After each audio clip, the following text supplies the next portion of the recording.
An entity enter into contract for the sale of product 10,000. A part of the contract, the entity gives a customer 40% discount voucher for future purchase of 8,000 for next 30 days. Okay. And the entity intend to offer 10% discount on all the sales during the next 30 days in part of a seasonal promotion. Hmm. And 10% discount cannot be used in addition to 40% the discount voucher. Hmm. Entity believe there is a 45% likelihood of the customer will redeem the voucher. On the average, the customer will purchase 5,000 rupees in addition to it. Okay. You are required to determine how many performance obligation does the entity have with the standalone selling price and allocated transaction. Here need to consider these all the things. What all need to consider is product 10,000 you got now customer with 40% discount they will be given. And for the future purchase up to 8,000 for up to customer a 40% discount voucher for the future purchase up to 8,000 for next 30 days. The entity intend to offer 10% discount for all the sale for next 30 days.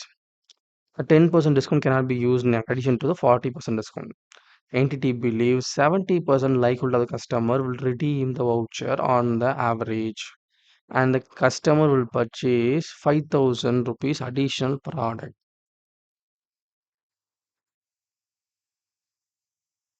So, how will you account it?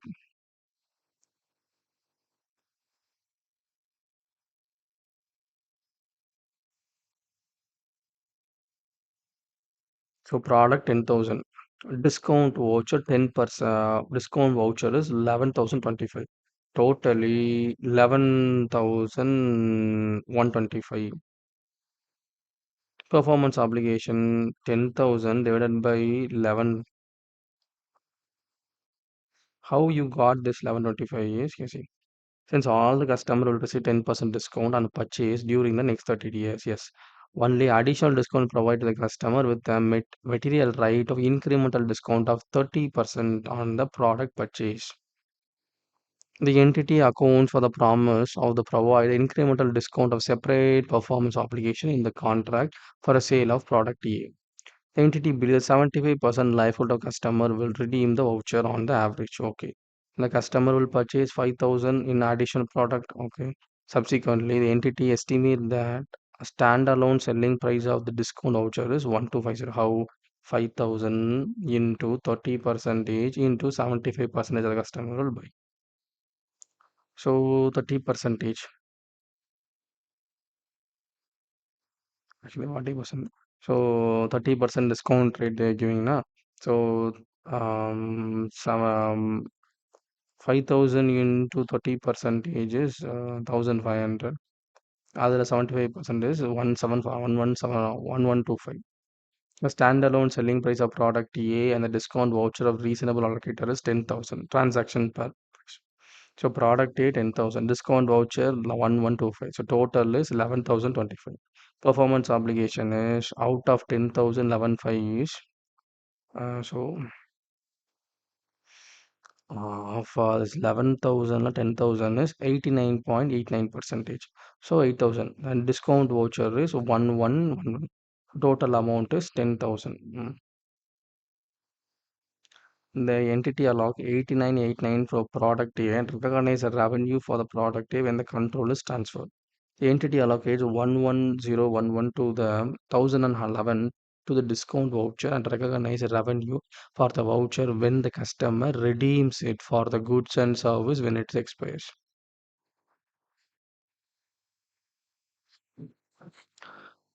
Discount is something is a voucher.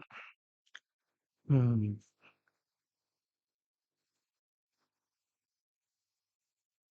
They have changed 30% rather than 40%.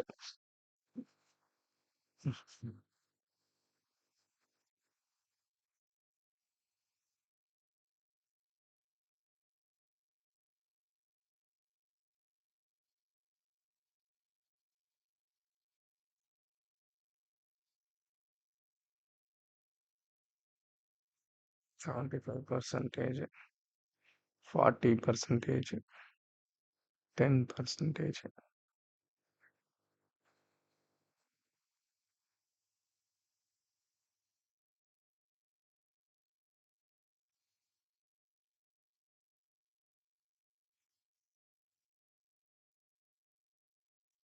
5,000 into 30% into 75% is equal to 1125. Then after we are adding that to the product sale A 10,000, we get 11,025. That is of 10,000, how many percent you get? Na 89 percentage. So 89 minus 10,000 is 1011. This 1011 to be discount. But the discount is not discount, but it is to be considered as sale. When after to be discount? Only when they purchase. That is going to be mandated. We are not speaking about this 8,000 anywhere.